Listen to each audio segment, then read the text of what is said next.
Pemirsa, apa kabar? Saya Jonathan membawakan Warta Berita PTS tanggal 14 November.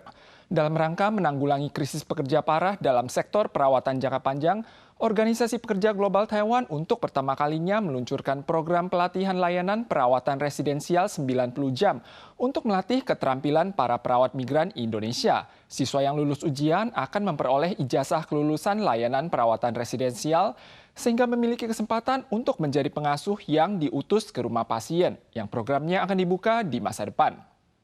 Di bawah bimbingan tenaga pelatih, setiap siswa mengamati gerakan yang diperagakan dan membuat catatan. Mereka semua adalah PMA asal Indonesia.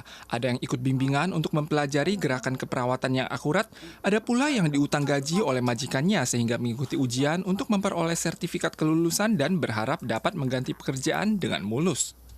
Saya ikut di kelas bimbingan ini karena menurut saya ini penting gimana kita jaga pasien lebih baik. Di Indo emang dibelajarin, tapi di sini lebih jelas gitu. Gimana jaga pasien yang pakai selang, terus pakai piwekuan sama cotan gimana gitu, biar lebih jelas, bermanfaat, nambah wawasan juga. Titin Masruron sudah 5 tahun bekerja di Taiwan, biasanya merawat lansia. Ia pernah mendapat pelatihan serupa di Indonesia, namun prosesnya terlalu terburu-buru. Peserta di setiap kelas sangat banyak sehingga ilmu yang bisa diserap sangat terbatas. Oleh sebab itu, ia berharap dapat meningkatkan kemampuan keperawatan melalui kelas pelatihan ini. Selain itu, Damini telah bekerja di Taiwan selama hampir 14 tahun. Ia berharap setelah menyelesaikan pelatihan tersebut, ia bisa mendapatkan sertifikat kelulusan untuk mengajukan permohonan APRC. Itu untuk saya ya, sertifikat itu sangat membantu saya nantinya seandainya saya sudah di sini kan ada batas waktu untuk bekerja ya, sekurang lebih 14 tahun. Nah setelah 14 tahun nanti kita bisa ngepan PTTM, setelah PTTM kurang lebih 5-6 tahun kita bisa ngepan APRC. 用台湾居服员的90个小时的方式来训练外籍看护，主要是因为我们也希望就是外籍看护能够得到一个比较精确专业的一个训练。那这个东西，这个样对于就是我们的被照顾者来讲，它是一个比较安全而且有品质的照顾。 Organisasi Pekerja Global Taiwan untuk pertama kalinya menggabungkan metode magang online dan klinis, sehingga perawat dapat menggunakan masa transisi kerja atau liburan untuk menjalani 90 jam pelatihan perawatan residensial. Bagi yang lulus ujian akan mendapatkan ijazah kelulusan layanan perawatan residensial. GWO berharap di saat melonggarkan perekrutan perawat migran, pemerintah juga bisa meningkatkan profesionalisme perawat migran, juga berharap MOL akan melonggarkan proses transfer bagi para perawat migran berkualitas ke lembaga lainnya. Bahkan membuka program pengiriman perawat migran untuk meringankan beban PMA yang terkekang masalah krisis pekerja dan meningkatkan jalur promosi dan seleksi bagi perawat migran berkualitas. Badan Pengawas Obat dan Makanan mengumumkan hasil pemantauan residu pestisida pada buah-buahan dan sayuran pada bulan Juli dan Agustus tahun ini. Sebanyak 80 jenis ditemukan tidak memenuhi syarat, termasuk sejumlah restoran syabu-syabu terkenal. Selain itu, toko dayung yang menyajikan jus buah-buahan yang diracik dengan tangan juga ditemukan mengandung kadar pestisida yang berlebihan pada lemonnya. Pada inspeksi acak yang dilakukan instansi kesihatan di toko hotpot Cucian di Cilong ditemukan bahawa residu pestisida pada sawi sendok yang digunakan dalam toko melebihi standar. Sayur ini telah diminta untuk diturunkan dari lak dan dibawa ke instansi pertanian untuk dilacak sumbernya. 我们接收到相关的检验抽查报告之后，那已经把该项的产品已经下架了，要求厂商这边，然后每月呢会主动的提供相关的检验报告。 Dalam upaya menjaga keamanan pangan, Badan Pengawas Obat dan Makanan FDA Taiwan melakukan pemantauan residu pestisida pada buah-buahan dan sayuran dari Juli hingga Agustus dan menemukan 80 jenis produk tidak memenuhi standar. Selain di toko cucian, residu pestisida juga terinspeksi di anggur hijau tanpa biji di toko hotpot Mala Taipei dan bayam Okinawa di hotpot Chiba, sementara kandungan klorofilitos yang melebihi standar ditemukan pada lemon di Taiyuan Taipei. Dokter memperingatkan jika termakan dalam jumlah yang banyak, klorofilitos yang merupakan pestisida organofosfat dapat menyebabkan gagal napas.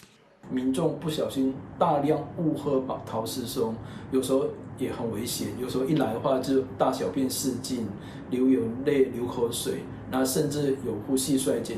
FDA mengingatkan masyarakat untuk memilih buah dan sayur yang sesuai musim, produk organik berlabel CAS atau perusahaan ternama. Selain itu juga menganjurkan agar sayur direndam terlebih dahulu sebelum dibilas dan buah dibilas dengan air mengalir sebelum mengupas kulit. Satelit kubus Pearl yang dikembangkan bersama oleh National Central University NCU dan Honhai Group berhasil diluncurkan. Satelit ini akan melakukan eksperimen komunikasi broadband dan misi deteksi lingkungan luar angkasa selama 1 tahun. Ini merupakan satelit kubus kelima yang berhasil diluncurkan oleh NCU. Ketika hitung mundur berakhir, roket membubung ke angkasa. Pada pukul 2:49 dini hari tanggal 12, dua satelit kubus PER-1H dan PER-1C yang dikembangkan National Central University bersama Hong Hai berhasil lepas landas dengan bantuan roket SpaceX Falcon 9 untuk melakukan misi eksperimen komunikasi broadband dan deteksi lingkungan luar angkasa selama 1 tahun. Kedua satelit dengan cepat memasuki orbit setelah diluncurkan dan Hong Hai pun menjadi perusahaan pertama yang meluncurkan satelit orbit rendah di Taiwan. Dalam pengembangan B5G dan industri luar angkasa, satelit orbit rendah telah menjadi ajang pertempuran global. Kemampuan integrasi dengan industri, akademisi dan penelitian selanjutnya menjadi salah satu kunci pengembangan teknologi luar angkasa Taiwan. Gunung Etna di Italia yang merupakan gunung berapi aktif tertinggi di Eropa kembali meletus pada tanggal 12. Pada saat yang sama, gunung berapi di kawasan barat daya Islandia juga menunjukkan tanda-tanda aktivitas, di mana puluhan ribu gempa telah tercatat dalam 2 minggu terakhir. Pihak berwenang memprediksi bahwa gunung berapi tersebut berpotensi meletus dalam beberapa waktu hari atau bahkan beberapa jam. Lebih dari 4.000 warga di kota setempat telah dievakuasi secara darurat. Magma merah menyala dimuntahkan ke langit bersama dengan abu tebal. Gunung berapi Etna di Italia kembali meletus pada hari Minggu, menerangi gelap malam yang diiringi suara gemuruh. Namun pemandangan indah ini membuat hati was-was. Sementara itu, Islandia di Eropa Utara juga terancam gunung berapi yang akan segera meletus. Kota pelabuhan nelayan Grindavik yang terletak di 40 km barat daya ibu kota mengalami lebih dari 800 kali gempa bumi dalam 14 jam. Banyak jalan yang retak dan amblas dan rumah penduduk yang rusak.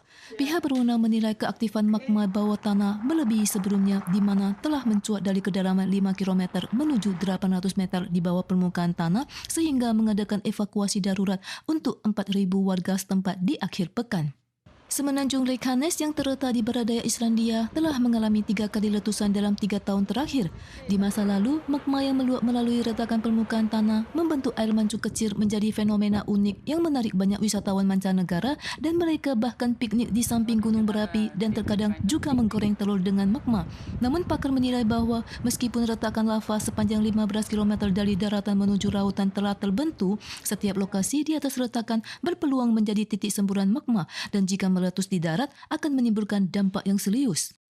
Pemirsa sekalian, sekian warta berita dari PTS. Kita soal lagi di lain kesempatan. Sampai jumpa.